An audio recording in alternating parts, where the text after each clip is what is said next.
Hello, everybody. Welcome. Give it a minute till it pops up over on YouTube. We are beginning our year-long Sword of Truth Readalong. It's gonna be Our be Sword fun. of Truth Along. Our Sword of Truth along. Exactly. We're beginning a year-long quest for truth. Ah, yes. The quest for truth. Hello, hey Jessica, and hi Nora. I Here feel like, is mom's your with copy you. like hella shiny? Because I feel like mine is very, So very I shiny. have it has plastic wrap on it. No, mine doesn't have plastic. It's just shiny. Yeah, no, mine does. I got it. It's like a first edition. Well, I guess yours probably is Well, too. if you took the plastic off, it might be just as shiny as mine. You might be underestimating how shiny it is under the I mean, it's plastic. pretty shiny. I think the Yeah. plastic just ups the shine factor. Yeah.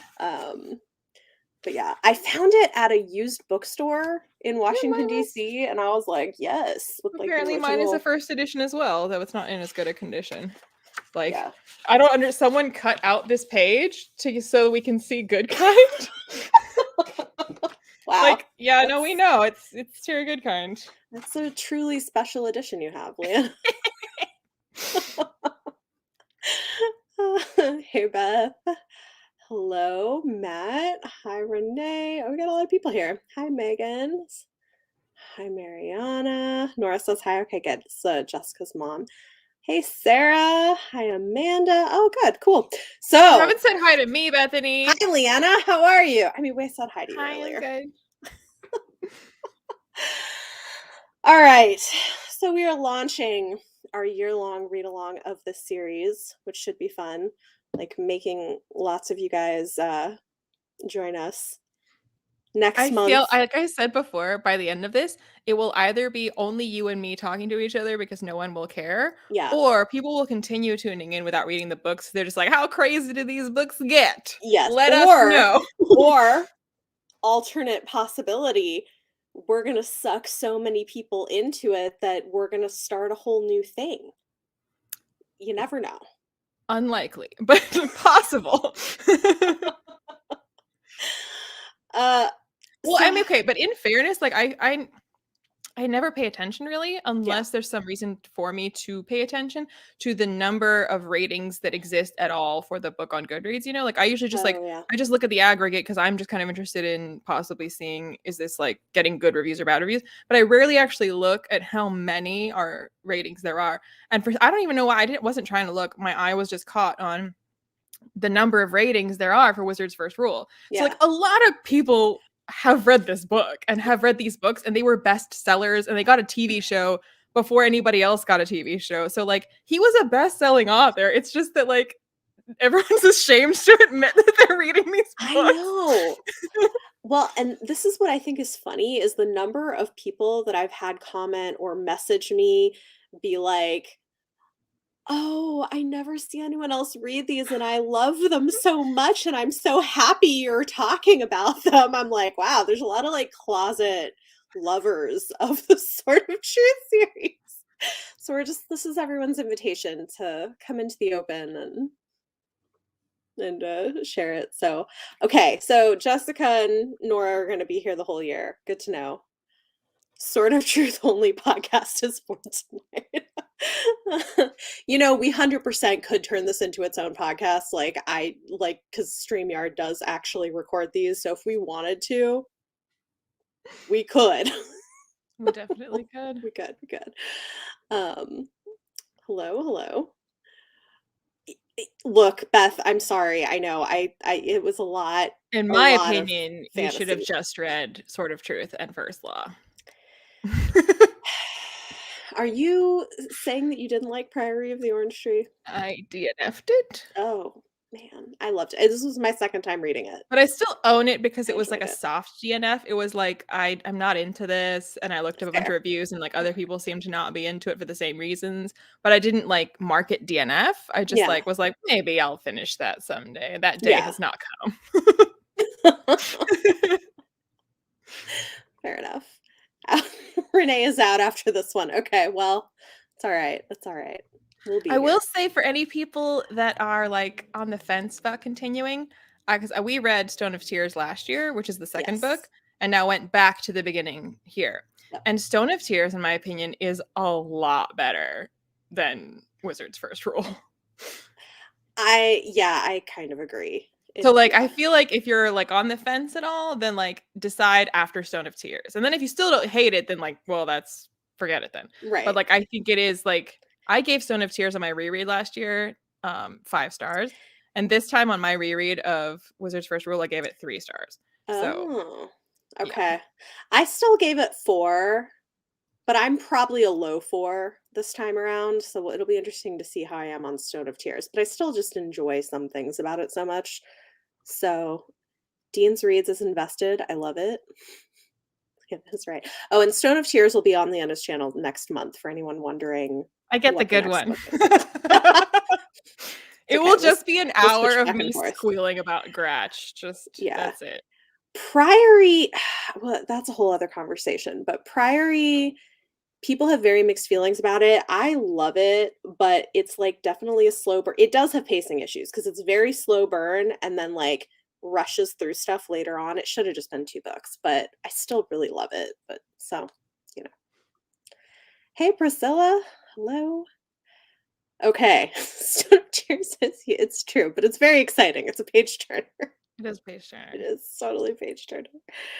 Um that is a problem. Yes.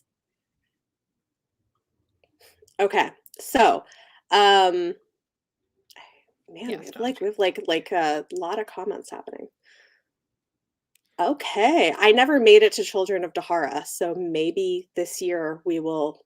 Yeah, oh yeah, that we talked about this, but I forget now where we each got to, like as how far we got in the series back when we originally read them. I'm not sure, I honest. think the last book that I read was Naked Empire. I think I was around there. I can't remember what comes after Naked Empire. Confessor. Yeah, I never read Confessor. So I think we stopped around the same place. But it was a long time ago. I don't remember. Okay, somebody's already on Blood of the Fold. Wow, you're just like, okay, I love it. Wait, so oh, that's this means I was just thinking about like where we fall, like our channels, which books we get, and I realized so like I get Stone of Tears, which is like probably my favorite. No, my Mhm. favorite is Faith of the Fallen, but like Stone of Tears is a high one for me. But also the one that I think is the most bonkers and ridiculous and why does this exist is Temple of the Winds, and that is going to be on my channel as well. That's gonna be an interesting one. Oh my gosh, Temple of the Winds is I don't know like, why I kept reading after Temple of the Winds because I read that one and I was like, what is happening? Oh my what? gosh. Yes, that's right. All the things are coming back. We're not talking about that tonight. Also, Enchanted Light, did you DNF this or did you DNF Priory? Because I can't tell based on the comments. Okay, somebody surprised by how much they enjoyed Wizard's First Rule, a wild ride at three Well, and a so I half was just stars. Okay, talking about cool. actually, I mean, we were talking about more the show than the books, but I also brought up the books, and I think this is about both of them, because we were talking about the show Legend of the Seeker versus the show Wheel of Time, Yeah, and like how the show Legend of the Seeker isn't a very good show, but you know, it never took itself very seriously, and it's fun to watch it, which is more than I could say for Wheel of Time, which was just boring and I took know. itself very seriously. And the same could I could say like I started reading and I will finish Eye of the World at some point, but it's just it's so boring. And it's like I don't think Terry Goodkind is necessarily that much better. Well, it depends on what you consider good writing. I mean, a Right. good writer keeps your attention. So in that sense, like I think he's a better writer. But like the prose isn't great. The No. characterization isn't great. The world building is certainly not great. But like I'm not bored. I'm never bored when I'm reading Goodkind. So like even though I'm reading it and going like that's not very good, that's very repetitive. How are they talking an entire paragraph right now and they said that they could like barely breathe? But like I'm also like, but what's gonna happen? This is very exciting versus like It's Eye of the very like, World where I was like, I am so bored right now. yeah, like the pace keeps you reading. It's rompy and fun, and like I just love some of the characters in these books also. Oh no, someone DNF'd Wizard's First Rule. Look, it is after 100 pages. It's not for everyone, so we'll Honestly, get like into it, but the very beginning Wizards First World, I was like, oh, this is not good. And then yeah. like it gets going and Zed, I love Zed Yeah, so I much. love that too. It's like once you get into the flow of it, but I do think Stone of Tears is much better. So I'm also probably like I'm like a 3.5, 4. I gave it a 4, but like half like some of that's probably nostalgia on this one. But I still it introduces you and it's fun. I was just reading that comment too. I mean, yes, true, true. Well, I will say, I mean, if there's like one through Look, line for what my favorites are and what I'm reading all year is torture. There's lots of torture in the first law, and there's lots of torture in the Sword of it's true. Truth. Well, and I think I actually also in our first law episode referenced Wizard's First Rule because they also both have like a wizard who is told Yeah. they need to have a beard We're just talking about like like the aesthetics of a wizard. aesthetics Yeah. of a wizard. So, there's like just you can compare, Terry Goodkind, Joe Abercrombie. Well, I feel like the one that I can't stop comparing, and I was comparing it even before I'd actually read it. But like Wheel of Time is like a really, really, really long series, and the Sword of Truth books is a really, really, really long series, and they're both written a bit Yeah. like further back, like they're older. Yeah. And I just like the idea of reading 14 books and having to wait 14 books for a resolution for payoff versus the Sword of Truth books where there is a resolution and a payoff in every single book. Yes. That's just a lot more appealing to me. I mean, honestly, that's what I think is fun about them is you don't even have to you don't have to even read them in order. I mean, you should probably read them in order, but like it's not they kind of are self-contained stories with crossover characters. Yeah. And he does Yeah. the thing of like basically every Sort of Truth book, especially like it depended like when I was reading all of the books. Sometimes I read like two pretty like back to back, and other times there'd be like several months in between reading. Mhm. And like if it was back to back, I'd be annoyed by it. And if it had been months, I'd be grateful for it. That like he does basically like a previously on Sort of Truth, where like he catches you up on like what happened in the previous book. And you're like, oh yeah, that Yeah. happened. But if Yeah. I read it last week, I'm like, I know that happened. I just read that. Yes. Uh yeah. Yeah, I, I tell people I feel like reading one of these books even though they're long, it feels like marathoning a season of a TV show. Well, because again, I mean, you get a setup for the situation or the Mhm. conflict. Then conflict is like we deal with or we plan and we scheme to like resolve that conflict. Then we have the big showdown, and then we set up some kind of potential problem for the next book. So like all Mhm. in one book. Yep. Okay, this is interesting. What do you think about this? Do you think this is like First law similarities to this book, meaning Wizard's First Rule, are yeah, straight up callbacks. callbacks? Like how well, I mean, in the sense of the fact that Joe Abercrombie, not to like make this an entirely first law podcast now, but Abercrombie is intentionally like commenting upon and subverting the default, and Right. subverting like classic tropes. So like any fantasy story that's relying on classic tropes and classic archetypes is being commented upon by Abercrombie. Yeah, I mean, so there may be some of that. I don't know specifically if he read these, but maybe it's entirely possible. Did you ask him about the series when you Okay, interviewed him? I this is my one shot to talk to Joe Abercrombie. I was And not this going to wasn't tell at the him top of your I was not gonna admit to him that I like the Sword of Truth books because list. he'd be like, "Well, the fact that she likes my books might be an insult now." Oh my gosh. Okay, so how do you want to tackle this? Like, what do we want to talk about? Things we noticed, things we loved. I don't know. I There's don't know if like, you wanna do, like, non-spoiler at all or in the sure, beginning? we could do that. Not just in general, and then, like, from there, Yeah. um so, Um, like, non-spoiler thoughts, again, I feel like the first time I read this, and someone else said this in the comments, that, like, there's, like, a nostalgia factor because it was their intro to adult fantasy. It was yeah. also my intro to adult fantasy, and still think that as an intro to adult fantasy, it's a good starting place because it's not that intimidating. It's very easy to read. It's not up its own ass. It's very straightforward. The world building isn't good, so it's easy to follow. Like it feels like when you imagine what like a basic fantasy world is gonna be like, Mhm. Sort of Truth, like down the line, check marks. Like, Yeah.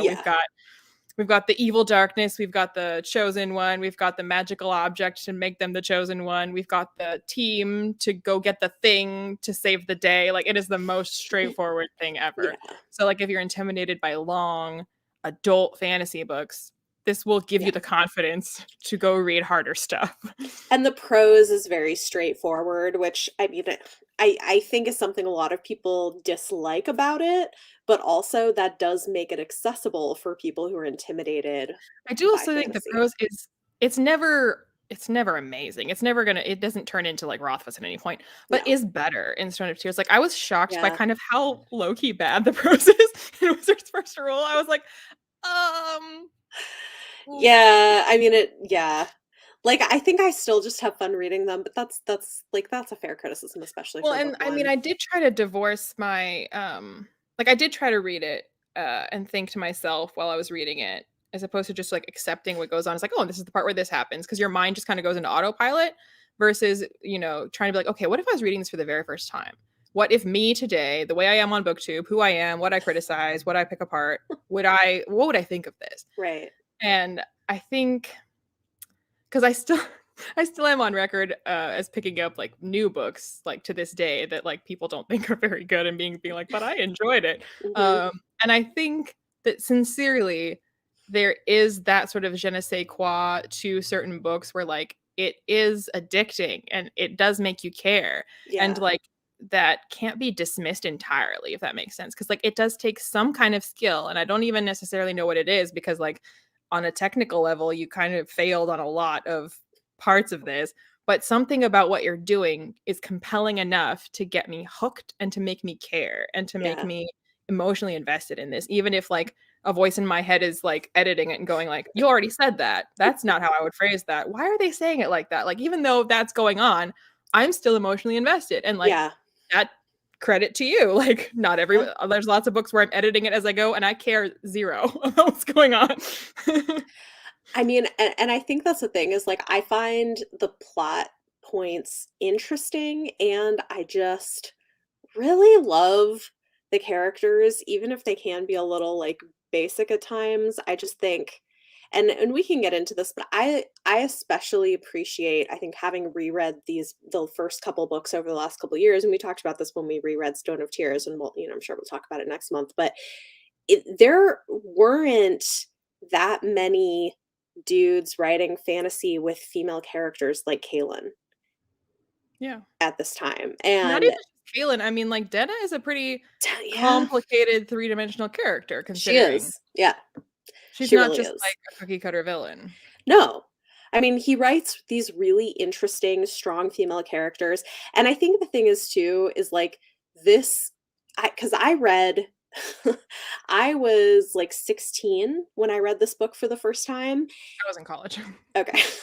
So I was younger. I was like 16, and I think like the Richard Kalin dynamic ended up being sort of foundational to things that I wanted from a romantic relationship, which I don't think is a terrible thing because they have a real partnership and like come at it where they're both strong people and have their own like things they want to do, but care about each other and support each other.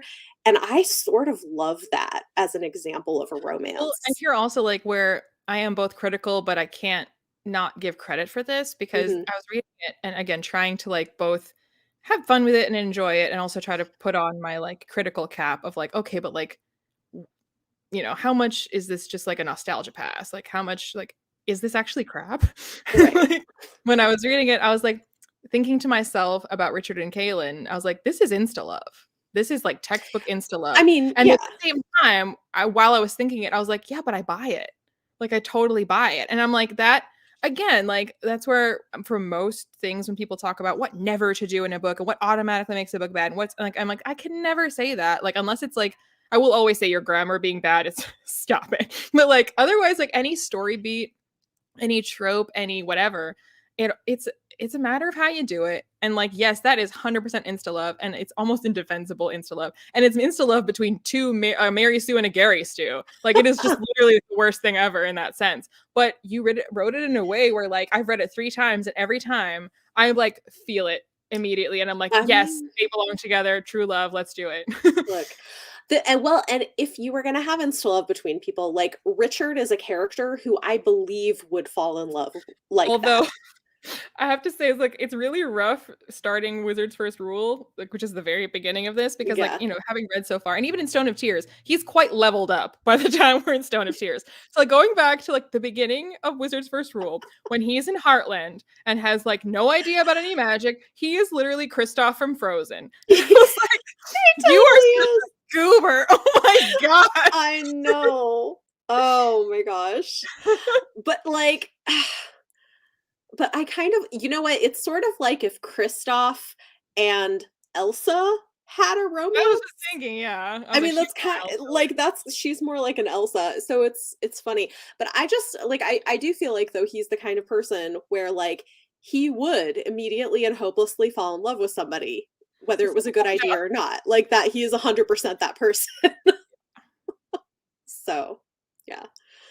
Um yes, I actually really love this too that there is this friendship, especially because they don't see a way to have a romantic relationship for a while. And like I just yeah, I really love that too. I love like I love it. Yeah, her little inside jokes, which are really corny. Every time I read them, I'm like, "This is super corny," but I am smiling. I mean, it's cute. It's cute. That's Well, and I fair. think, like, Fair. there is a corniness to the books. I mean, the show was, like, miles and away cornier than the books are, but even the books have a sort of, like, cheese factor that I think saves them because, Yeah. like, they are so over the top about things sometimes, but in a Mhm. way that I don't know, it feels like it's just, like, supposed to be over the top, if that makes Mhm. sense. So I'm like, "It's fine." Yeah. Also, I just wanted to comment on this because I think this was not 2003 for the record. This came out in 1994. Uh, and like from what I remember around that time with everything I was reading, there were not a lot of guys writing fantasy that wrote women like this. So just, you know. Even today, there aren't a lot I of mean, guys. today there are some, Joe Yeah, it's a Abercrombie lot being one better. of Plus, them, there's but also like just there's more females also that's writing also true. adult Yeah. fantasy. But Right. yeah, I mean, well, and also like, okay, so for when it was written, like it's not like it's, t- uh, uh, 30, 40, 50 years. Like it's pretty recent. But that being said, like where fantasy was at the time, like Mhm. to accuse it of being too derivative, I'm like, okay, gee, you know what was being published around that time? Please. Like if for this to be the one that's isolated is like because I feel like that's when someone asked like long time ago in the comments, like, why is it that people hate the Goodkind books? And I mean there's many reasons for it. Yeah. And no, I can't speak for every single person that hates it because each person that hates it has their own reasons for hating it. But like Right. among the factors are Terry Goodkind himself, just like bad PR. Which I mean, But fair. like for people who criticize like the text itself, they tend to say things like it's derivative and that it is unoriginal and that the world building is poor and that things like that. And I'm like, okay, but those same people are often fans of Wheel of Time. And I'm like, I'm just pot kettle black. I mean, no, I mean it's true. It's just that it's written in a way that is more accessible to the average reader, whereas Wheel of Time is written in a more dense style, which I think makes it feel fancier, I guess. I don't know. So yeah, I mean like I like is it perfect? No, but it's a good time. It's got some things going for it. I think it's fun. Zed, look, I love Zed.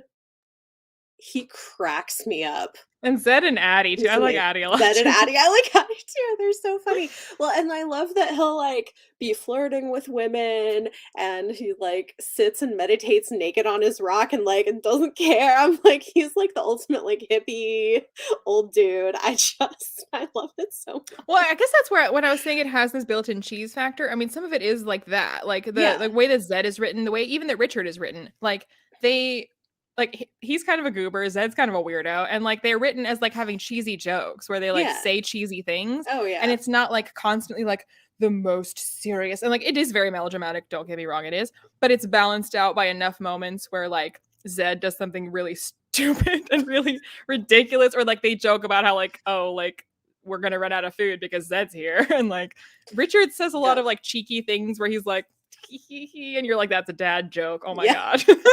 But like that balances it out because like you feel like it's not just constant like Okay, so the original Star Wars movies, right, were like very dramatic for Yeah. sure, but also very cheesy and silly and corny at times. Kind of Versus campy like a the little new bit. Star Wars movies, which like kind of are always taking themselves Very very taking themselves seriously. seriously. And Yes. that's what Yeah. makes it like not work. Yeah. And I feel like you can forgive the melodrama of Sword of Truth because there's enough like self-aware, corny, cheesy absurdity. Mhm. Yeah. I You agree. have a wizard saying like when Richard is very worried about something being true, or I think it's mild spoilers when he's not sure if it's really Zed or not, and I Mhm. think that Zed tells him that like it's a toasted toad's truth that it's Yeah. really Zed. I love Zed. Oh my gosh, the toasted toad's truth. Yes. Oh my gosh. Yeah, I mean, it's like cheesy. I mean, it's cheesy, but some people I get that there are people who just hate that kind of humor because humor is also like such a subjective thing and what works for one person may not work for somebody else, but I do find this just entertaining. This humor works for me. I mean, I do roll my eyes at it quite a bit, but not in a way where I'm just like, oh, it's more like, Yeah. okay, that was silly. Yeah. It's endearing. It's like endearing silly. Yeah. Yeah. I always also really like Denna. And I know that it's not, I mean, it, there are complaints to be made, like the fact that we're doing this like quasi BDSM-y thing, except that it's all like rooted in trauma.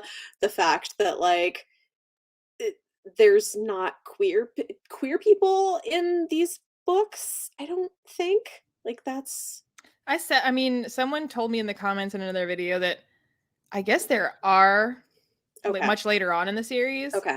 much later on in the series, but that there are. Okay. But early on, at least. But he is also the kind of author who I feel like probably retcons things. Well, It's fine.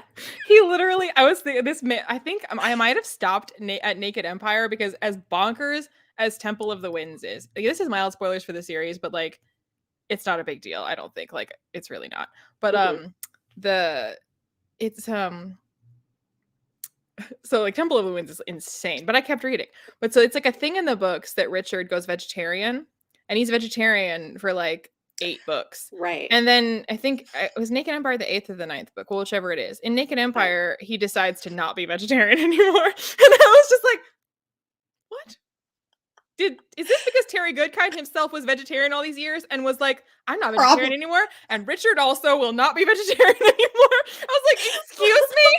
So I I mean, still was like watching. that, but that would not be surprising, especially since he doesn't see it as well. And so we should talk about like part of the ridiculousness, right? Is Terry Goodkind. Oh my gosh. Like he thought he was not writing fantasy, he was writing political philosophy. Which I think also happened later. Like, I don't think he thought that when he started these books, just because like the Really? way that the way when what's it called? Author's note at the end is Hmm. written. I don't He just doesn't sound like that guy. You know what I mean? Yeah. And I always thought like reading these books, I was like, really? That guy? I mean, he definitely I haven't looked. I don't know if I looked at the author's note on this one. Now I'm curious, but It's not he it's in the also we should Kindle show like edition. here's his early author's photo, Before he turned and then into a eventually, Matrix star. yeah, like his author's photos are interesting. Um, but I mean, I think you can see the the roots of it because there is still a lot of like Oh, I mean, he'll his go because political he'll go philosophies off will shine on through, yeah. yeah, like But he'll this go whole off on notion of, like like, I'm random not even soapbox writing moments. fantasy, like, I don't Right. think he was on that page yet. Yeah. Yes, he was definitely a character. He was kind of like Ayn Rand, Rand, how do you say, is Ayn that how you Rand. say, Ayn Rand? Ugh, I never say her name right. Ayn Rand, like kind of her sort of ideas about stuff. So like he was, I yes, mean, yeah, he was very libertarian. he was very libertarian and kind of eventually got to this place where he was like, I'm not writing fantasy books. These are political philosophy books. And like he'll occasionally like soapbox on his political and philosophical views. Um, like personally, I'm just kind of like, okay. Like, I mean, it is kind of funny.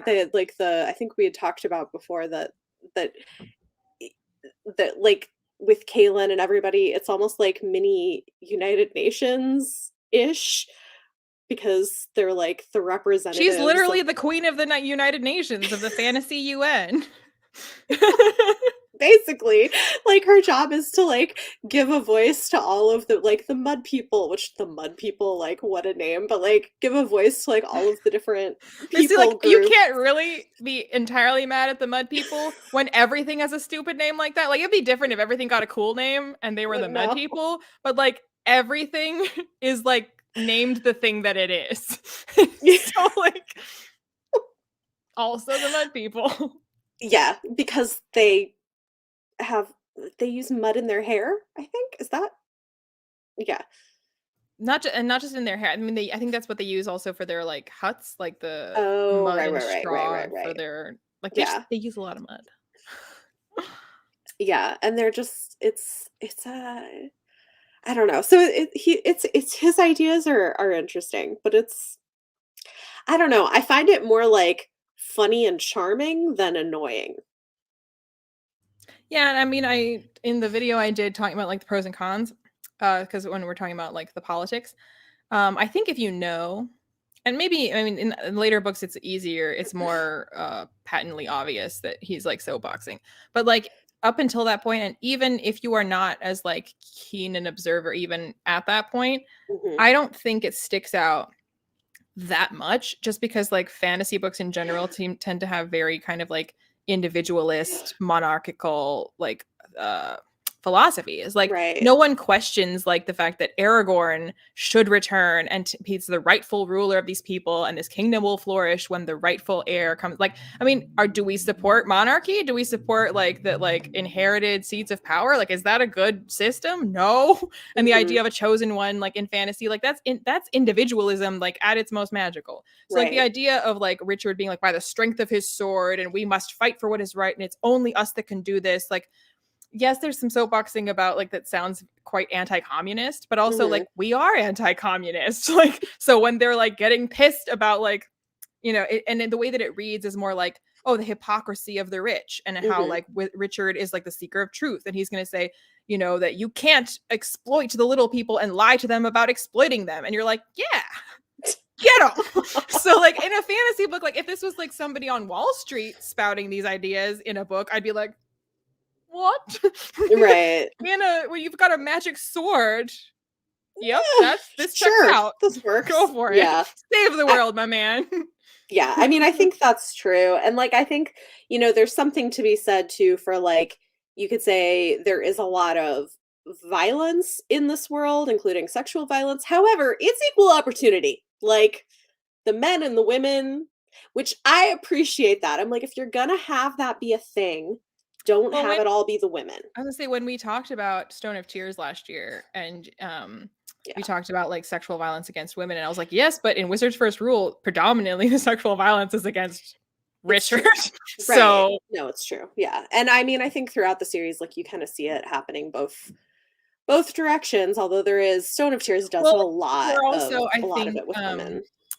as two-dimensional and cookie cutter and cliche as like his heroes and his villains and his stuff is there Mhm. I feel like it works because he puts enough like actual layers behind like Dark and Raw and Dem and Nas.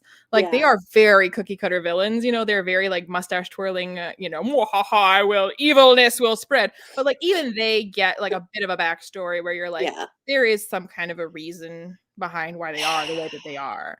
I had forgotten how creepy the, like, pedophile villain is, though.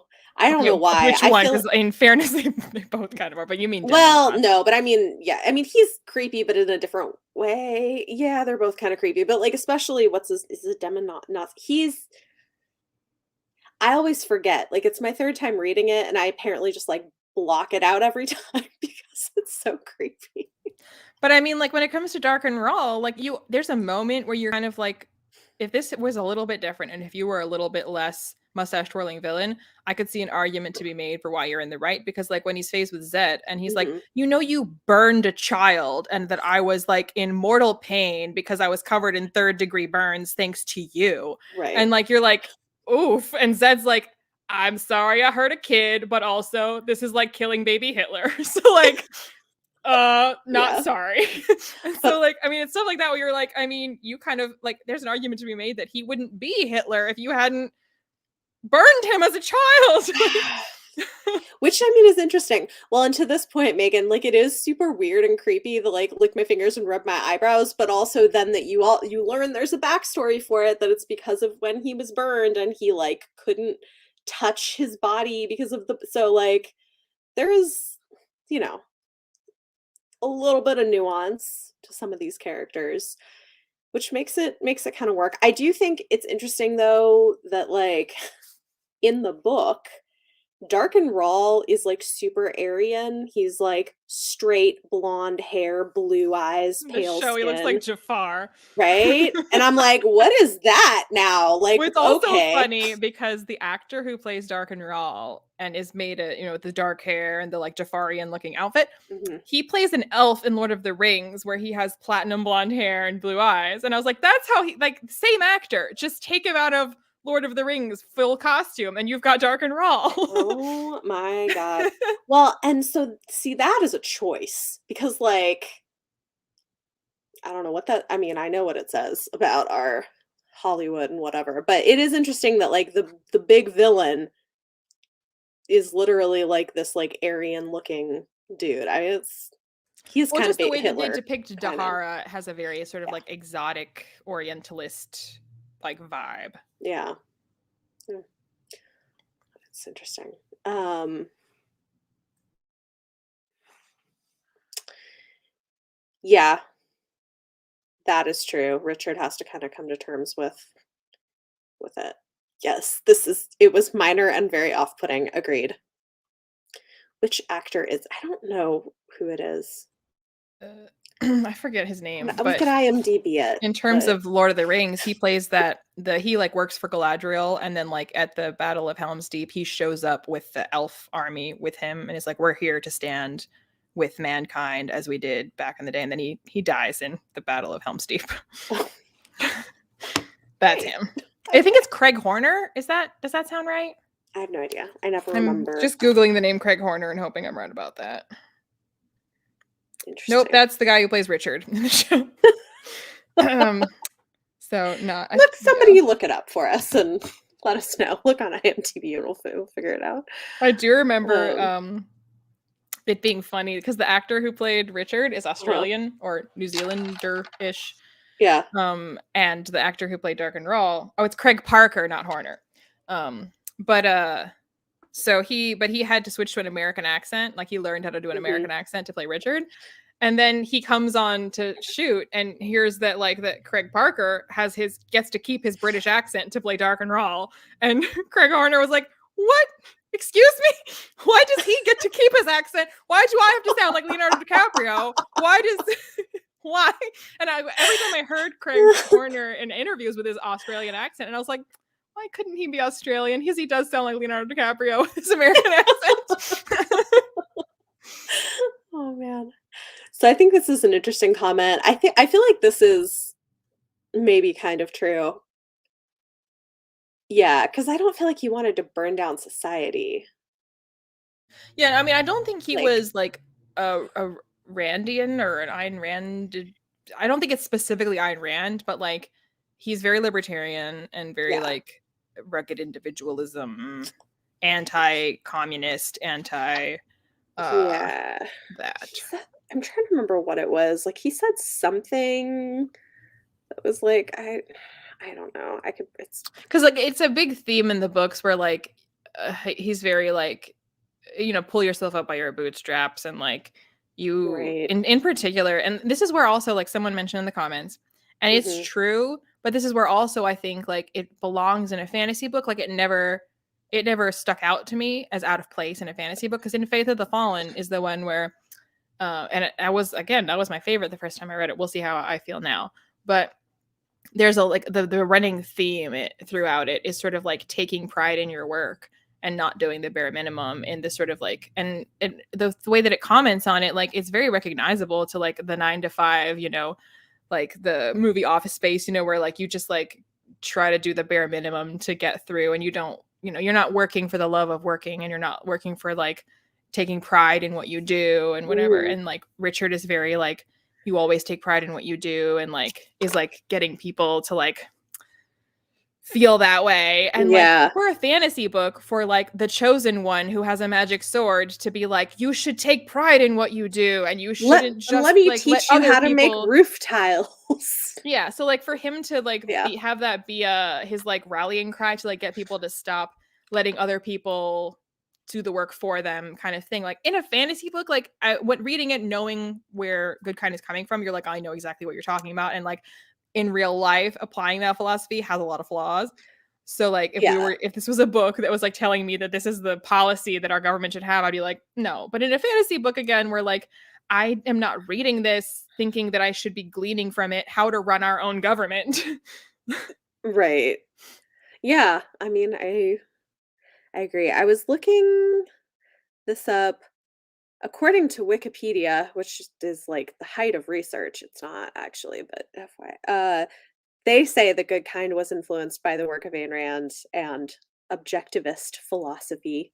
Yeah. And I people are mean, saying well, that this apparently becomes most obvious in Faith of the Fallen, which made the novel controversial among the which is fan the one base. that I was just talking about. So, yeah, Where and this is where again, like in a fantasy book, like it doesn't seem that out of place. right. Um, yes. Yeah, I agree with you. So I wish the show had kept that because I think it's very interesting commentary, Plus, but we've seen how good Craig Parker looks in blonde, I blue-eyed. mean, right? Keep it. Well, and I think that's the thing is like Dark and Raw is supposed to be appealing. Like he's supposed to Well, he be didn't look bad, like, and he was right. still he Well, was yeah, very Jafar. right. But you know what I mean? Like I don't know. I just Well, it's also, so the way that they did that, like, even though they changed the twist, or they changed. Okay, this is spoilery. Can I talk about this? Do you know what I'm going to talk about? yeah, sure, talk about it. We're 40 It's minutes in, talk spoilers. wait, this is revealed in the first book. I just read it last night. Oh, Yes, no, yeah, it's revealed in this book. Okay. So if you've read for Wizards First World, it doesn't spoil anything past that. okay. That Dark and Rahl is actually Richard's father. Right. And like in the show, they made it where Dark and Rahl is his brother, not his father. Right. Which like I Yeah, don't 'cause know why. I guess because they wanted Dark and Rahl to be younger. yeah, But he I looked older than oh, yeah. That was a weird choice. yeah. Huh. But I think I don't know. Like, 'cause I don't think it really. I mean, in terms of like what they want to do, like in terms of them being able to bond over how evil Panis Rahl is, like, I mean, he can still like it's that Yeah, still is the same message and the same right. like Dark and Rahl is kind of what he was made to be by virtue of his birth and who raised him and where he grew up and what happened to him. So like he is somewhat the product of forces outside of his control. Right. Yeah, that's a it's been a long time since I've seen the show, but I feel like that's an interesting choice for them to make. I also feel like I have to look it up because like I haven't seen the show in a while, but let me see. I want to say people didn't look like that I imagined them. Well, I mean, like, Richard is supposed to be this like pretty massive guy, and Yeah. Craig Horner like shorter than the actress playing Kaylin. Yeah. Oh yeah, that's right. Yes, yes. Yeah, he was definitely not like not what I had imagined. I mean, I enjoyed the show kind of like as its own separate thing that's like Yeah. vaguely inspired, but like I feel like because it was as episodic as the books are, the show is even more episodic, Mm, adventure of the week. And so like I just don't really think of them as the same thing. I just enjoy them both I think separately. that's fair. That's fair. Yes, that is true. Okay, so somebody else also didn't buy it. Yeah, it's interesting. I'll have to rewatch it at some point. It would be fun. We Well, should do so like that, so a show like that knows that it's a corny fantasy show. There's literally an mhm. episode where like Zed dresses as like a courtier lady, and like has like this like curly Oh wig, and yeah. he's in a dress, and then like they make Richard put on this like platinum blonde wig so he can be look like a fancy like lordling, and Kara has to dress like looking like a princess, and she's like so miffed about it. Like I love it. It's funny. I mean, it is. It's like silly and cheesy and yeah. Yeah, I think it's good if they know what it is. Um, other things. I don't know. I think, and we're gonna get more of this in Stone of Tears, but Richard's resistance to magic and to being a wizard is definitely an ongoing theme, which I guess makes sense, right? He's like very much the reluctant hero, or in this case, the reluctant mage. Well, and you also have like built I mean, I kind of eye rolled at this, but I was like, I get it. That like a lot of the time Richard can be a Mary Sue about things, because Zed literally says in Wizard's First Rule that like telling him too much information, it kind of backfires. Like Hmm. he's better when he just like wings it. And so then that means like he's at his best when he just shows up and kicks butt just the first try, because like that's how his magic works. If you tell him too much info, if you actually teach him the thing, he can't do it. Like you've built in like to your magic system that he must be a Gary Stew for this to Right. Right. It's so true. Oh my gosh. Yep. Yeah. And then like the angst is so good with their love story because it's like they're falling for each other, but Kaylin's like, we Well, can never be together. this is where again, like reading these books where like there's tons of women soapboxing about feminism, where it's Hmm. just like really prominently featured love story with lots of pining. You have like Yeah. adorable animal companions, spoilers for Stone of Tears. And like I just every time I just like look at the author picture of Terry Goodkind and I'm like, are you sure you wrote this? It feels like it feels like a woman wrote this. I mean, honestly, yeah, like it's yes. He is the exact opposite of Tower and Rage of Dragon. That is accurate, I would say. I do really love Richard. Like he's a great cinnamon roll sweetheart who's just like Well, he and will there do yeah, so anything for the people he and loves. like we were saying how the melodrama is balanced out by the cheese, and his Gary Stewness is balanced out by the amount of times he gets punished by the narrative for being stubborn. Because like yes, like he can pick up this like magical thing and know how to use it and defeat you the first time because he is the whatever. But like he also fights you when you have his best interests at heart and is like, "No, I'm not doing that thing." And you're like, "Why?" And then now you're suffering, and whose fault is that? Is it your fault? It's your fault. Have you learned your lesson? No? Okay. No. Will you learn your lesson by the end of the book? Maybe? Okay. Are you gonna eat crow? Thank you. So like he's not like always right. In fact, he's Yeah. usually wrong, but he's also a Gary Stew somehow. So like that's why that like works for me, because I'm like, in the end, I know he's gonna like pull it off because he's the Mhm. chosen one. But in the meantime, you're like, damn it, you're so dumb. Stop being in your own way. Mhm. Mhm. Yeah.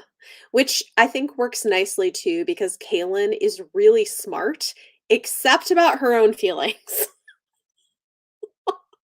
Like that she's very and anything that relates to her own feelings, like all of her stuff with Richard, with the mud people, when she's like, "Yeah, I'm just gonna not tell him that like he's got to pick one of these women to sleep with and like eat Well, which this." is what also like I like the way Richard punishes her for it. Like Right. this, there is like disagreements, and like they have like not just the angst of being parted by the world, but Yeah. like they have arguments between themselves, and the way Mhm. that they deal with that I think is relatively healthy. Where like it's not like it's within the scene that they resolve it. Like it's not like for Yeah. days and days and days. Like he's pissed at her and she doesn't know why, and they never talk about No. it. He makes it pretty clear why he's pissed at her, and in a way that she's like, "Oh shit, you're right. Yeah, I shouldn't have done that. You're right. I'm sorry." And he's like, Yeah. I know you're sorry. And it's fine. Like, it's not like he punishes her for it forever. Yeah. Like, It's like I feel like they model healthy conflict resolution. yeah. It's good. It's I will good. say I tend to like the books better when I they agree. have been parted, because Mm, I like them pining for each other better than them being together, which is nauseating sometimes. yeah. I love that, like, we are not the only people who are like, "Wait, are we sure a woman didn't write this?" I mean, I do wonder if his wife, like, helped him with some of it. That would be interesting if she was, like, a beta reader kind of person or something. Just like Robert Jordan and his wife. Was she? Yeah, she was like his editor. Interesting. Oh, that is interesting. Yes. That is true. Um, yeah. But they're just I love them, and he's like, "There is a way." I okay, this time when I was reading it, you know what I couldn't help but think? I'm like, if the whole thing is like, we can't be together because we can't, like, sleep together, doesn't she have, like, 30 minutes after she uses her Oh, okay, I power? was thinking that too. Why couldn't they just, I mean, like I was like I thought of that, and then I was like, well, maybe I mean, part of, like, recovering from, like, using your power, you're probably not in the mood to bang because you're, I like, yeah, depleted.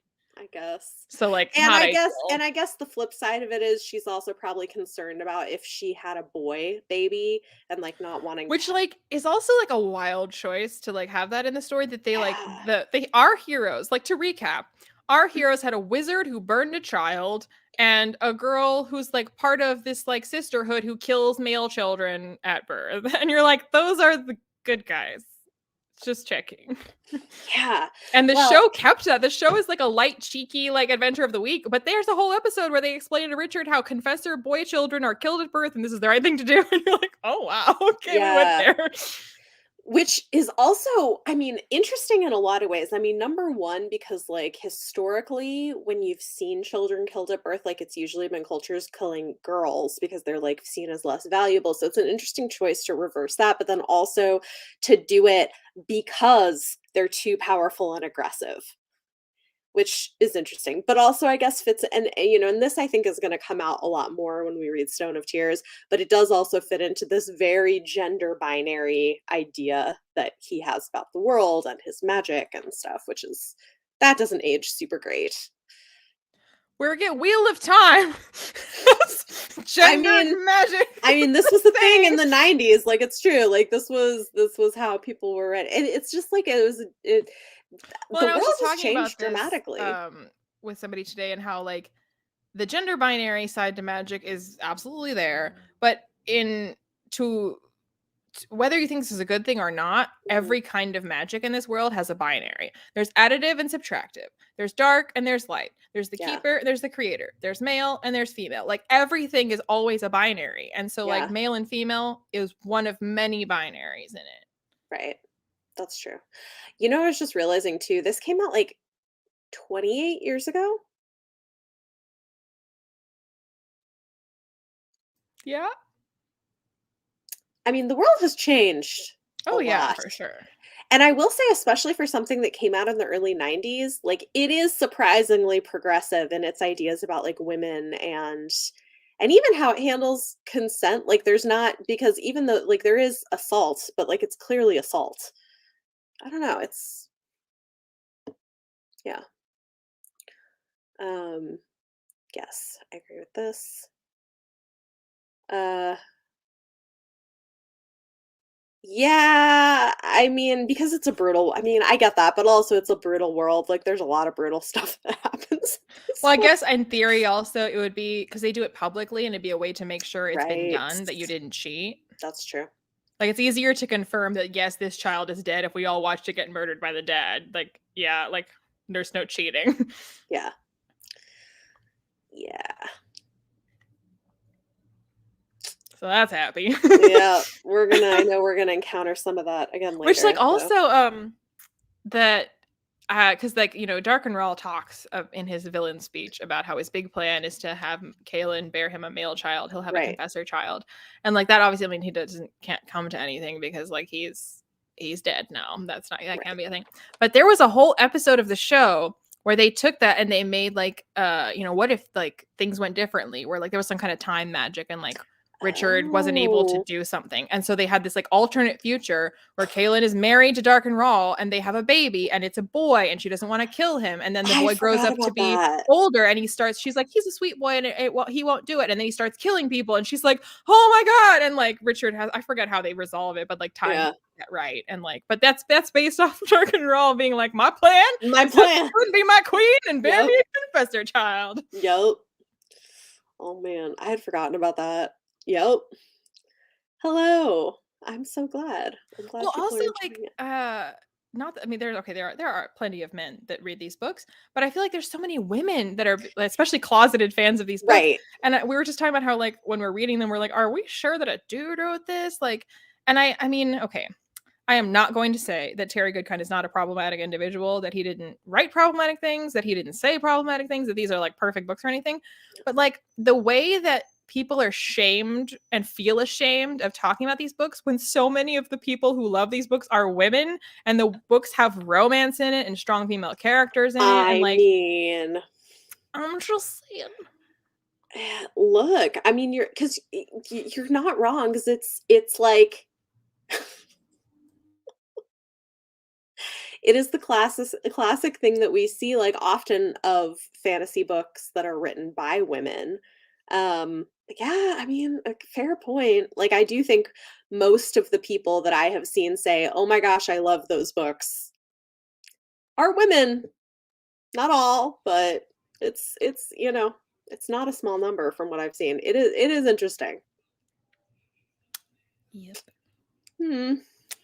I'm just saying.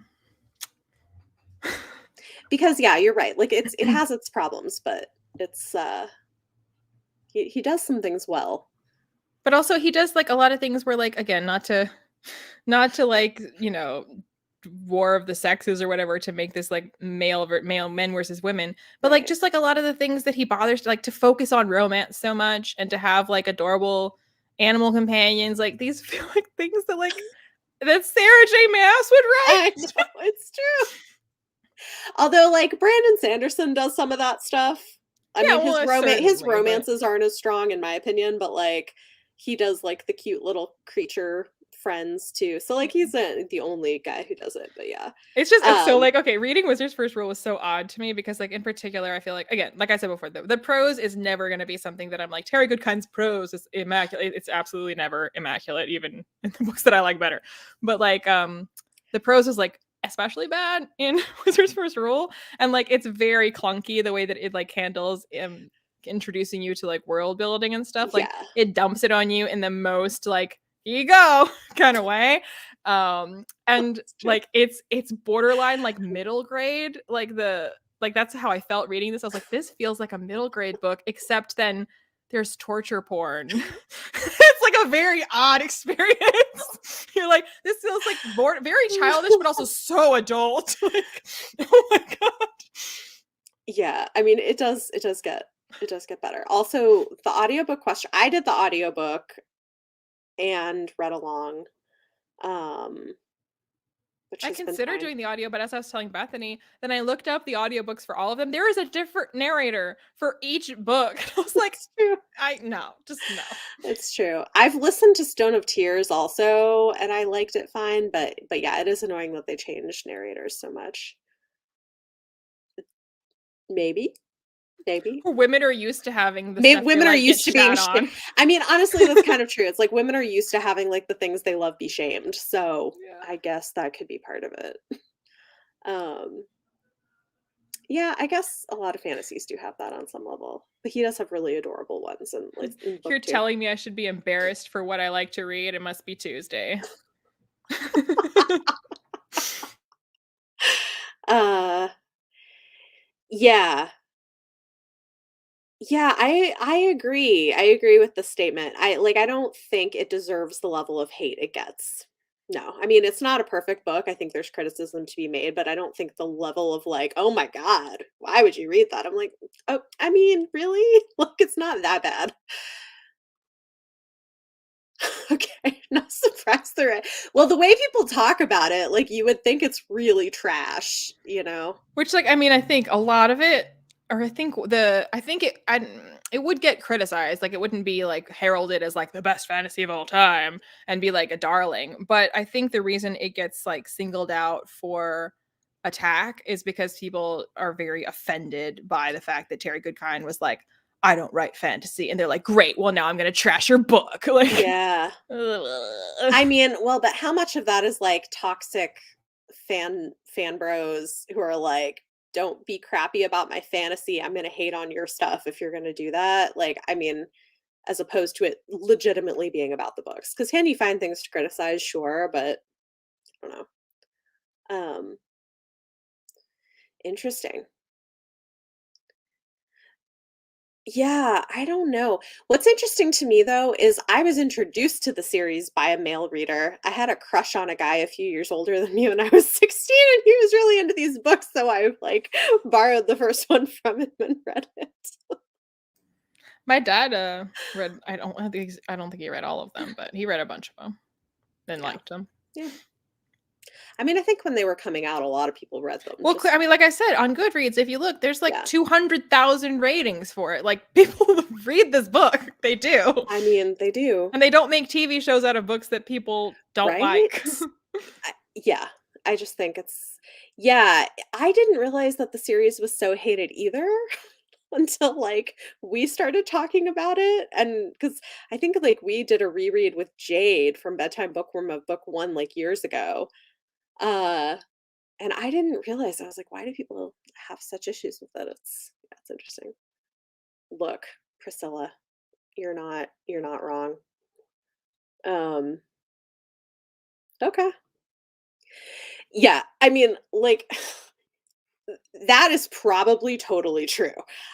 Like, But then also, like, plenty of very popular, I mean, Patrick Rothfuss is kind of an asshole.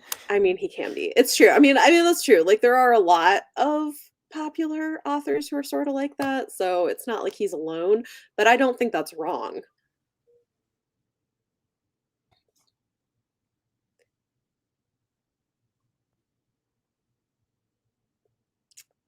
But, Goodkind's not writing fantasy, so that's not possible. Also, when did Eye of the World come out? Because 'Cause weren't they kind of like contemporaries? Now I wanna know. Well, there's also the fact that, like, Eye of the World is, like, admittedly LOTR derivative. Oh, totally. So it's just, like, the fact that Wheel of Time is, like, known to be derivative, Yeah. and then the fans of Wheel of Time are, accusing Sword of Truth of being bad because it's derivative. I'm just like, "Where do you get off?" Yeah. I mean, yeah. Yes, so okay, so 1990, Eye of the World came out, this came out in '94, so, like but they were coming out around the same They're, time. like, literally all of fantasy was Tolkien reduxes, so the fact that they would resemble each other is because they're all just pulling from the Tolkien basket. Yeah. I mean, yes. What do you think about this? Do you think that the hate might be a YouTube echo chamber?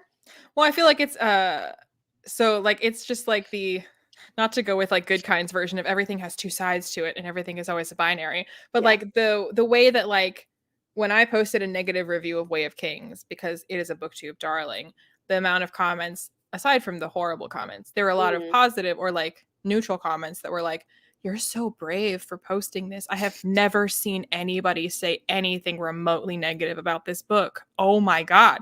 And, like, the same is true of something that is, like, so universally panned, to, like, to step up and say, "I like it," is equally brave. I'm Right. just so brave. I hate Way of Kings and I love Sword of Truth. Actually, someone commented on my, because my Goodreads update was that I was currently reading Wizard's First Rule, but I already have a rating on it, and, like, I lowered it to 3 stars this time, but previously I had rated it 5 stars. And they commented on my status of currently reading, and they're like, "Oh my god, what if she rates it higher than Way of Kings?" And I was like, "I already did." Like, who's gonna tell him that, like, that ship has sailed? Which, like, I mean, I enjoyed Way of Kings, certainly a lot more than you did, but, like, I think it's hilarious. I actually rated Way of Kings and Wizard's First Rule the same. I think I gave both of them 4 stars. Who's somebody's gonna come after me in the comments for that, I feel like. Um, Well, they're, I mean, they already hate you for being friends with me, so I don't you've care. already. It's fine. We've been friends for, like, a long time, so the haters can't really do anything about that. This is interesting. When the series first came out, Goodkind was one of the darlings of the male Until fantasy he readers. told them he wasn't writing fantasy and they turned on him and they were like, I "Well, you know what? look, On Reddit, we will look. slay you." Thank you for your service, Leah. Oh my gosh. Yeah, I just think that he is not the only Oh, didn't dude. he also get in trouble, well, not in trouble, but, like, yeah, he pissed people off because he, insulted the cover art for one of his books, and people were like, "How dare you insult the cover art for You're your own book?" supposed to only do that privately. You're not supposed to do it. But, yeah, he publicly was, like, saying that he thought the cover art for, like, because like, the newer books, Yeah. got a total they were, like, a spin-off series, I guess, I didn't get that far, but they Mhm. had totally different cover styles. They were no longer the, like, black bars with, like, art. There was, like, a whole ah, sorry.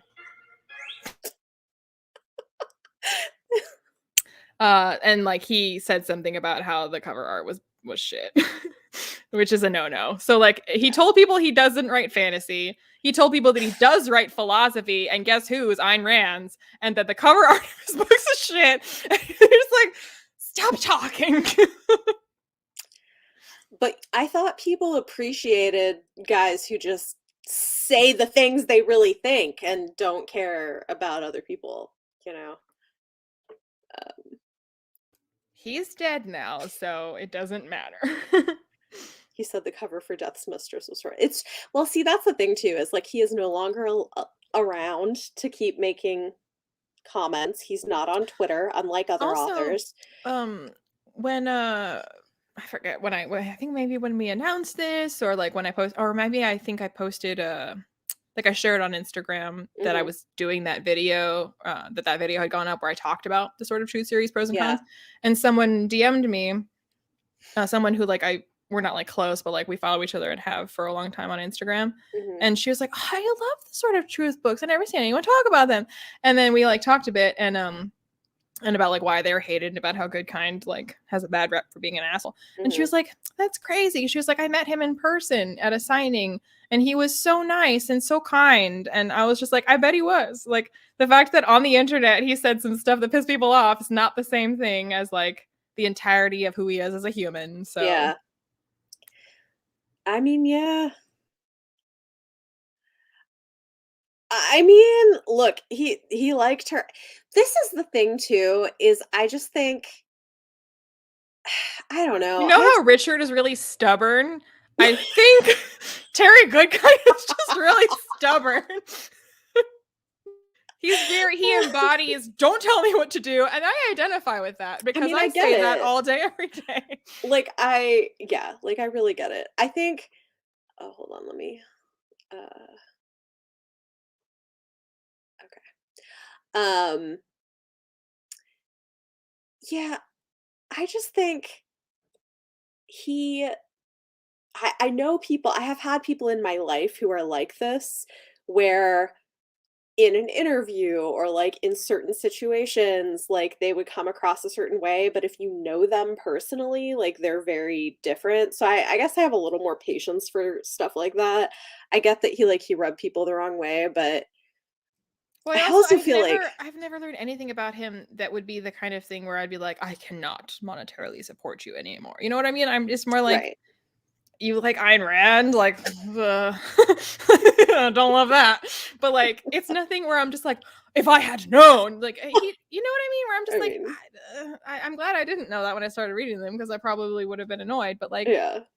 it's more just stuff where I'm like, "Oh, grandpa, can I we mean, not talk about this at Thanksgiving, please? Okay, thanks, bye." yeah. I mean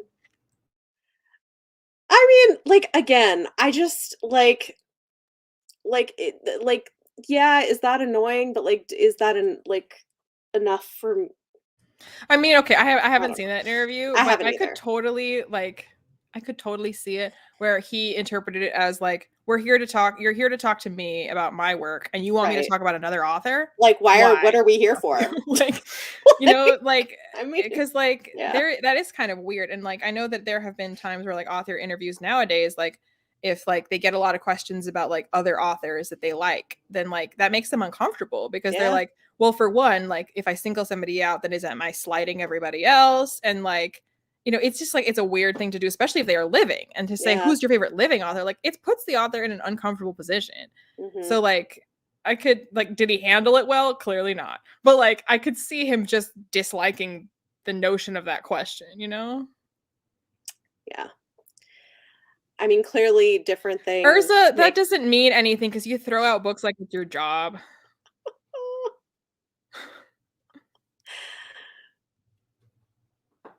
Yeah. Oh, for the Ayn Rand. Yeah, I mean, I get that. I guess for me, it's like I enjoy the books and I just kind of ignore it. It is an awkward, yeah. It's there, but this is the thing. Different things bother people to different extents. So like I think it's valid, like if things that he did bother you that much, like don't read his books. There are things that authors have done that bother me enough that I don't read their books, but other people disagree, and that's like whatever. Like people can make their own Well, choices so about Urza it. said he got the impression that they said living so that he wouldn't say Ayn Rand. In which case, like the seeker of truth, he'd be like, I know what you're up to. I You mean, want me to look, not say Ayn Rand, and like you guess want what? I'm gonna say I'm Ayn gonna Rand. F and say on Rand if I want to. Thank you. Don't tell me what to do. Yeah, it's like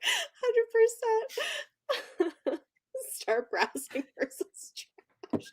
It's got some gems in there. You know, he hated Red Seas Under Red Skies for no reason, so go look for that. You never know what you'll find. Oh my gosh, that's funny. But yeah, Yeah, I mean, like, again, these books, are they perfect no, masterpieces? No. Are they works of philosophy that shouldn't even be considered fantasy? No. no, Was Terry Goodkind a wonderful human who was utterly flawless? No. But no. are these books unjustly derided? Yes. Yes. Yeah, yeah. I mean, that's where I fall. I think they're fun. Also, I want to note, like, I am trying to figure out because I think they haven't assigned a publicist to it yet, but I'm trying to see if we can get in on this. Wait, but Tor this quick what? that sums Hold on, it what? up, Jennifer's comment. Oh, okay. Basically, a Yeah. narcissistic grumpy man wrote a pretty good fantasy. That is like basically it. Yep. Yes. Yeah. Like a decent one. I mean, it's kind of a death of I don't know. I feel like we have kind I of mean, he's mixed feelings. literally dead, He is literally so dead, so it's fine.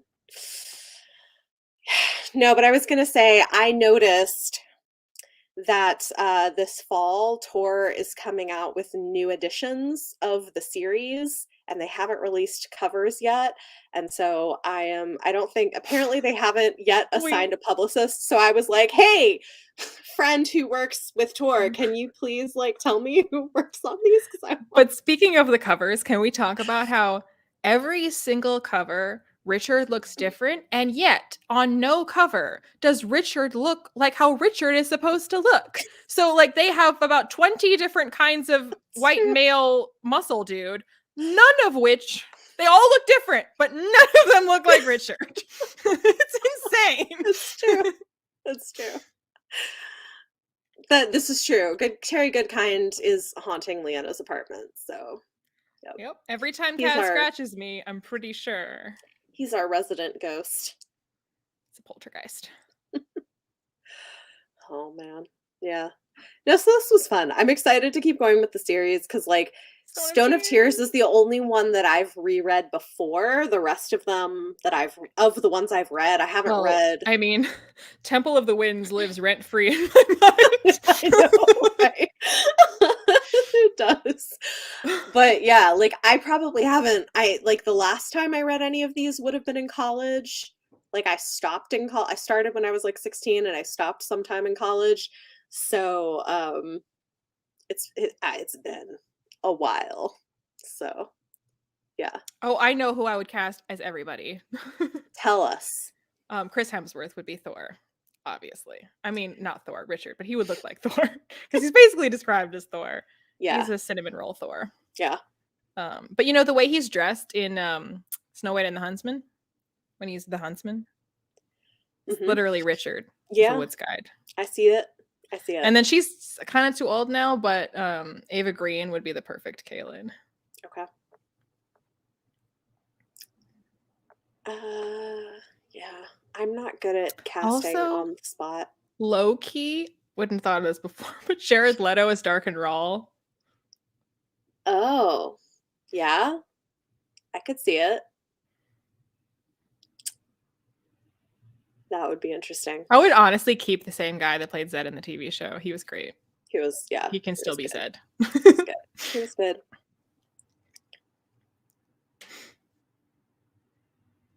Don't know who Kaylin is. With a K. What? Oh, goodness. Yeah. Temple of the Wind was weird. Yes, we will get there. It'll be interesting. So weird. And what's crazy is like Soul of the Fire is probably the most boring one of them all, in my opinion. And reading that after Temple of the Winds, I was honestly glad it was boring because I need a break after Temple of the Winds. Oh yeah, Lee Pace would be an amazing dark and roll. I second that. I mainly care about having Chris Hemsworth and Ava Green, and everybody else can be whoever. Yeah, Chris Hemsworth would be good. I don't know. I always have to think a lot about this. Like, I'm never good on the spot at casting anything. I feel like Emily Blunt would make a good Mord Sith, like Denna or Kara. Maybe. I don't know. I have to share with the class. It's not a fully formed thought. This is why I don't like doing this on the spot. But I think of her as being more like Who? I don't know who specifically, but just like more. No, who are you talking about? Like what character? Oh. Denna, like being more kind of like muscular. But have you seen The Edge of Tomorrow? No. With Tom Cruise and Emily Blunt? No. She is such a badass and so fit. Okay. Urza! What? Wait, what did I miss? What? That is to me what Anne Hathaway. Do you not like Anne Hathaway? Dare you? How dare you? I'm not even sure who Ava Green is, if I'm being honest. Let me look her up. I'm like, she's in Penny Dreadful. I watched like one episode of that and DNF'd it. I was like, this is boring. She's Sibylla in Kingdom of Heaven. Okay. Sure. I've seen her in she's in Miss Peregrine's Home for Peculiar Children. She's Miss Peregrine. I didn't watch that either. You watch a lot more stuff than I do. Yeah, I just looked her up. She looks like I'm sure I've seen her and stuff. She looks like Kaylin is what she looks like. Oh yeah, she was the first Daniel Craig Bond. She was Vesper. You didn't see Casino Royale? No. I haven't really seen any Bond This is why movies. You're not allowed to I don't think I've seen any Bond movies actually. Any at all in your entire life? I wasn't allowed to when I was growing up, and then I just didn't care. You like action movies. I don't really like action movies. Yeah, I mainly like action movies. Well, it's also I go to the cinema a lot with my brother. And it's also like if you're going to the cinema, like an action movie is what makes it worth it. You know what I mean? Whereas like people stories you can watch on your TV. Look, okay. People wonder how I read 400 books last year. It's because I watch here's what I watch. I watch Marvel things and Star Wars things and The Bachelor. And that's you watch The Bachelor. Yeah, and like The Walking Dead. I don't watch a lot of things. That's how I read she was so also much. Serafina Pekkala in the Golden Compass movie. Okay. Jessica, I love that like you are not surprised, like not remotely surprised. I'm surprised that not even one, because they put them on TV all the time. Like they're just like around. Like I would have thought you would have seen like one. Well, so we didn't have cable. I didn't have cable either. And I watched growing up, I watched PBS and like Christian stuff. So I didn't. And then when I was a teenager, we saw Lord of the Rings movies, but like didn't see Bond movies. Well, okay, so like before Sword of Truth was in my life and I was like silently petitioning the universe to make her Kaylin, I thought Ava Green should have played Arwen. I thought she would have been a much better Arwen than Liv Tyler. Interesting. Okay. I just keep wanting to stick her in white dresses with long hair. This is all I want for her. That's fair. Yeah, maybe. I who knows? Like, but also my kids are not that interested in movies. They're like, they want to watch YouTube videos. With parents like this, who is surprised? I mean, they watch like some kids shows, but like they mostly want to watch like gaming YouTubers. I used to be quite a cinephile and not anymore so much. So Yeah. I've seen a lot of movies. Yeah. I know you're always like, you need to watch this and this. And I'm like, I don't even add it's it to like I the don't even like James Bond that much. Like it's not a Mhm. movie where I'm like, it's the greatest, you must see it. I'm just Yeah. shocked because it's I I don't know. I like mean, you've seen I Star Wars, but I would be like, that's the oh kind yeah. of shock that I would have if you said you'd never seen Star Wars. I'd be like, not even one of them? I mean, that would be shocking given that I talk about talk Well, about Star Wars stuff. No, I mean, like there's a lot of stuff I didn't see until older. So like for instance, I never saw because like I couldn't watch anything growing up. So a lot of like shows that people were watching as teenagers, I saw in my 20s because I wasn't allowed to. I So mean, I like wasn't allowed to watch like a bunch of TV shows either. yeah, but like so like the X-Files and Buffy the Vampire Slayer, like all of that I saw Me neither. I wasn't in even my allowed to watch 20s. Gilmore Girls. No, I saw some of that in college, and I love it, like, I love it all now, but, like, I didn't see it until I was older because I just like, I couldn't watch anything. Um, don't really know what the rest of the cast is like. I liked Liv Tyler in it, but I Or is it you yeah, have no taste? so funny. Look, this is I mean, it's like people are always like, how do you sleep?" And I'm like, "It's because I Wait, don't have you seen Kingdom of Heaven? know." It didn't look interesting.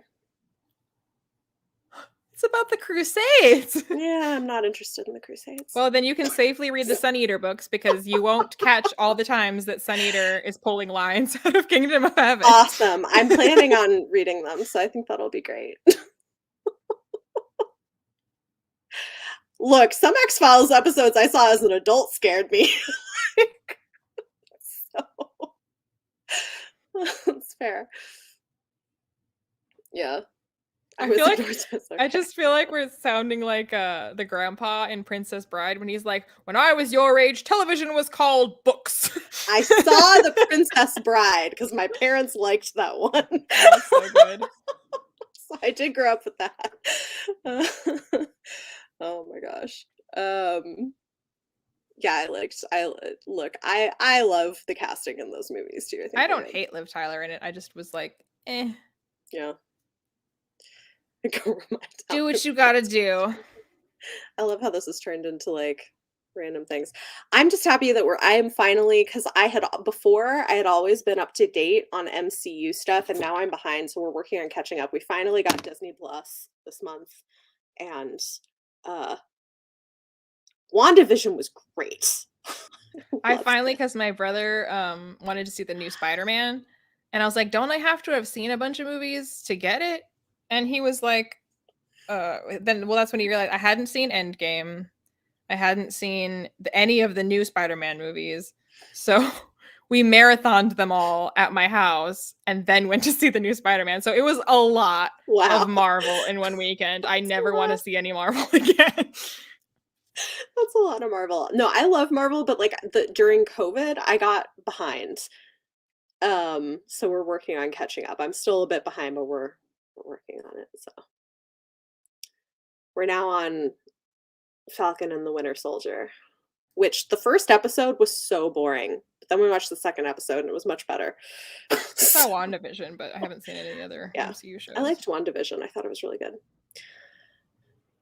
Oh, yeah, WandaVision was great. Loki was great.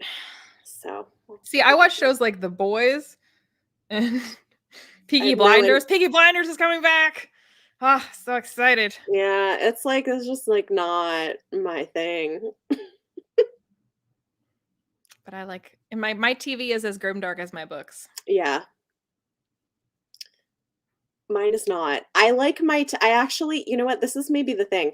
I like my TV to be fun and entertaining and escapist and like reserve my darker things for books I'm reading. I like it all dark. Yeah, Especially because like it's too action in much. books, I don't really like that much. Hmm. It's in on screen that action, that's where that belongs. So like movies and shows. See, I don't really care for action on screens either, but I can put up with it if I really like the characters or like they integrate humor Well, and see, this is stuff. where like I like action, but I think Marvel action is incredibly boring because it's all just like CGI. Because I like watching really impressively choreographed combat and things like that. Like watching Wesley Snipes is a privilege. Hmm. He watched like you're as soon as you watch Wesley Snipes, you realize how bad every other like fight scene is in movies. You're like, oh, those are people are pretending. See, this Wesley is Snipes can really do yeah. it. This is the thing. I don't watch Marvel movies for the action. Like, I watch it because I love the characters and the humor and the like magic-y stuff. So I don't really care how how the actions. I liked Ragnarok a lot. I That watched was that fun. one. That was fun. Lizzie McGuire. Oh man. Wow. That's fun. We all like different things, people. We watch things for Oh, different and things. Umbrella Academy. I like that. I've like haven't really watched that. My husband tried and didn't wasn't really into And it. Vikings. Of, Surprise. of oh, who's shocked? Oh, and the show that Travis Fimmel of Ragnar Lothbrok from Vikings fame, Mm. Raised by Wolves on HBO Max. You know what? There is a I new watched season of that I Raised haven't by seen yet. Wolves on HBO Max. Queer Eye. Oh no. Yes.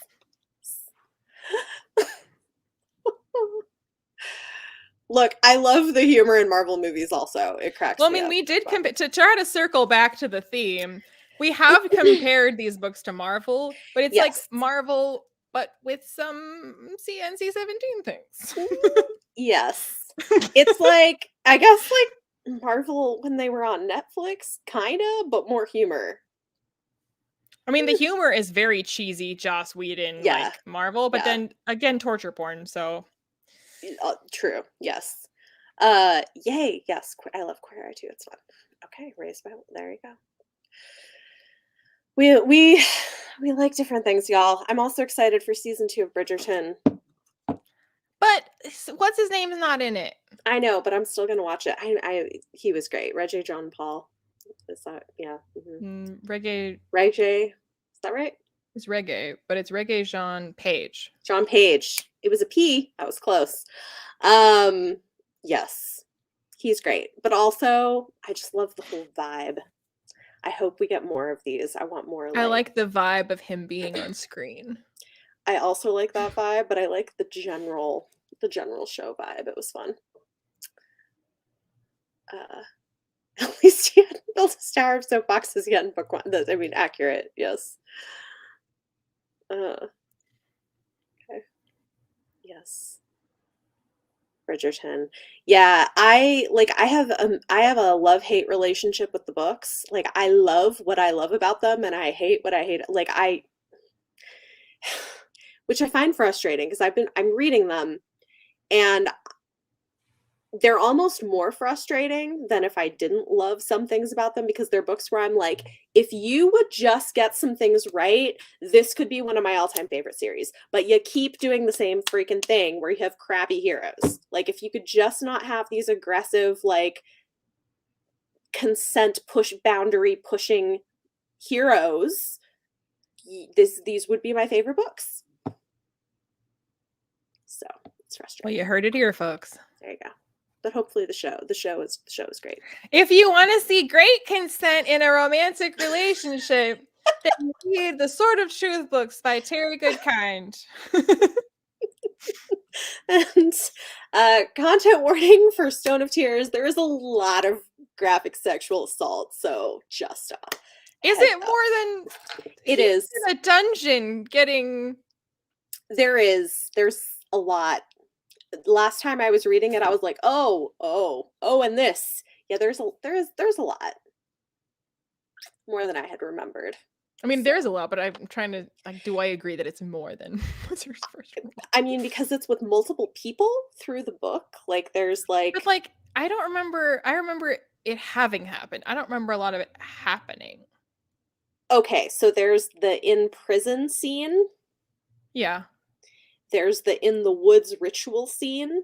But that is like Okay, consensual. yeah, but it's also like That's kinky and weird, but that is entirely consensual. Kinda, but it's super violent. I don't know, it's a It is lot. violent, but it's It's not, very it yeah, is and then there's a consensual. lot of off-page, like, mentions of things. So I guess those are the 2 big, like, on-page things. Anyway, okay. More yes, but maybe without actually Joss Whedon because he apparently is an awful human being. Uh, yeah, Temple of the Winds is just its own brand of this is true. kinky fuckery. Yeah, Temple of the Winds is different. It's like a whole different thing. Oh, and then there's Richard That's his name. saves somebody who's in the process of being assaulted In Stone of Tears. in Stone of Tears. It's somebody who's about to be, not who is currently Ew. being, I I think think. she's currently being, Well, regardless. I Yay, think. Richard. Anyway, yeah. So there's a lot of that, but okay. So On this is that note, on that note, you know what also is in Stone of Tears? Adorable animal companion.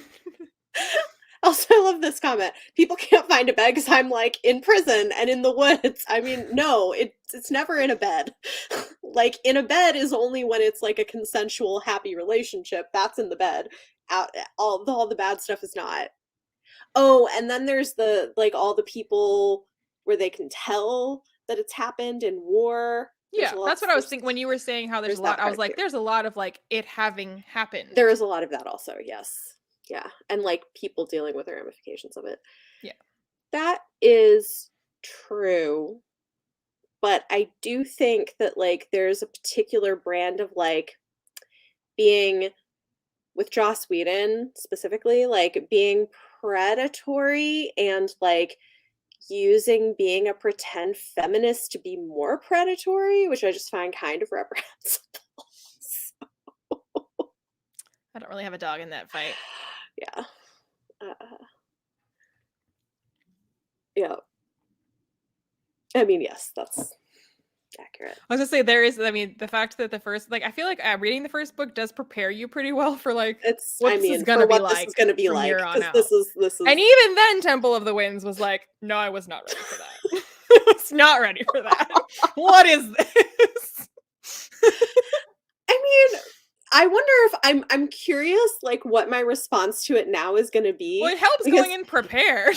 yeah, but I also think like there's a world in which I could see it as like a trying to. Okay, we'll talk about it. We'll Oh talk no, I about it think when I we knew get what there. you were gonna say, and like I agree, but that doesn't make it less weird.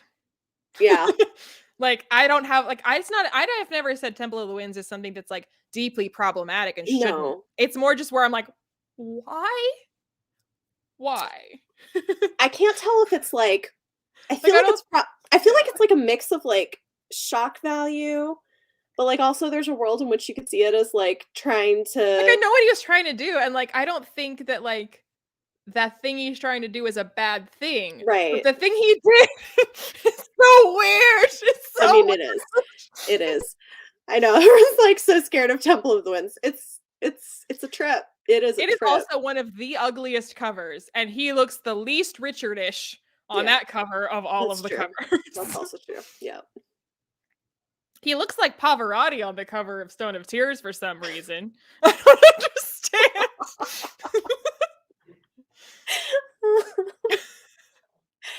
Oh my gosh.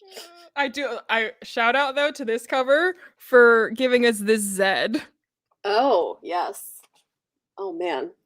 I love the dragon also. Like it's a great although I Whose love how the name is dragon is like at the okay, end of the book. but also, so we said the mud people are called the mud people. You can't be mad at that because you know what this red dragon's name is? Scarlet. So, like,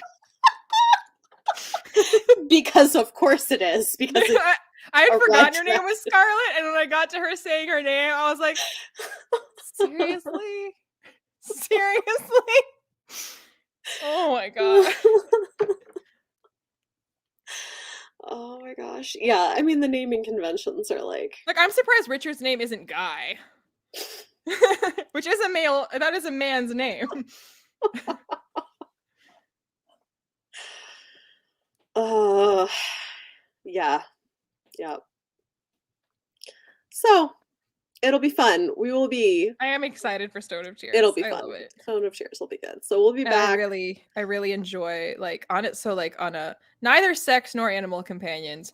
I sincerely enjoy the expansion of the lore and magic and Yes. like And the characters. There's some, like, yeah. great Like characters. I think the stuff at the Palace of the Prophets is I really enjoy reading that. Yeah.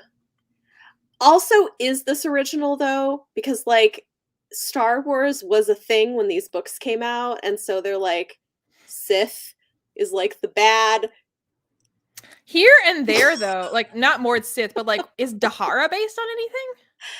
I don't know. I feel like Like I'm just like, why is probably. it Westland and Midland where you're like zero effort, and then And Dahara? then Like, why isn't it Dahara. just called Eastland? Like, I I don't don't understand know. why that one got a cool name. I don't know. I don't know why Mord. Mord, like death? Like is it like supposed to be Oh, like for sure, yeah. death Sith from like I feel like that's probably where that came from, The something like Mord that. part for sure is that. Oh, yes, the animal companion names follow the same name. This is accurate. This is very accurate. Yeah. No, but this is his naming of everything, which is funny. Oh, yeah, Chase, the hunter who chases. But then again, like he has like so Dahara is it's an actual proper name for something, and then like the Bakaban Mana people in Stone of Tears, like Mhm. that's like a namey name. What is was that pulled from? What is that? I don't know. Okay, I wanna look up Dahara. Is it just gonna give me It's gonna give you good kind stuff. I mean, there is a city in India called Dharamshala, apparently. I don't It's know. possible he took it from there. I mean, if it's trying to be like But like the Book of Counted what Shadows, is the like Dahara? Oh, okay. Dahara is a Sanskrit term used to refer to the flow of a stream or waterfall. So it's an actual word in Sanskrit. but then I also wonder if he just like heard it at some point in his life and like subconsciously, like I don't know that he actively Yeah. chose Oh, it. it's also an earth god in Hinduism. I feel like maybe this is I like guess what where it could go either he accidentally named it that because it sounded cool to him and he didn't realize he'd heard it before, or or he was he trying to be meant to. oriental about it and like which I mean, Yeah. that's But then he made them all Aryan. so who God, who knows? Who knows? Um Luke, I am your father. Yeah. There's a drinking game in here, so probably. Like Sahara. That's, It might be. I mean, that's also totally within the realm, like, of possibility. Like, we might just be giving him more credit than he deserves. We do that a lot. I know. It's okay. It's just because we enjoy it. But I didn't drill. That's a cool name. Yeah. It's a mixed bag. Sometimes things have a name instead of just being the thing that it is. Oh, okay. Thing I want to talk about that I do think is really funny, briefly, is like the whole thing of apples and Well, just like red fruit, but yeah. red fruit. Well, yeah, but like the use of it is kind of funny that like, oh, apples are poisonous, and then how he uses it at the Mud People I thought you were ceremony. gonna go with like Adam and Eve, No. which In the book he is cute. He does cute. I mean, that's also true. But like but no, cuz like they keep eating apples and then I don't know. I just thought it was funny. Like, oh, I see why you've introduced this so that you can like use it as a way for him to get out of having to sleep with one of the med people. it's such a weird leap. Like, I'm gonna eat this poison thing, and that makes my sperm poison. Like, Yeah. wait, I'm sorry, what? That's not how any poison works. What? What? He's just steeped in it, Leanna. Apparently. Apparently. Um, this is true. This is true. All right, guys, we will be back to talk about Stone of Tears on Leanna's channel at the end Gretch! of February. We'll talk about Gratch. It's gonna be great. It's gonna be an hour of Gretch, and It'll then be like fun. half an hour on like the story. It'll be a lot of fun. We'll talk about the sisters. It's gonna be awesome. I am excited. And then Nathan! Nathan. So excited. Yeah, it's gonna be fun.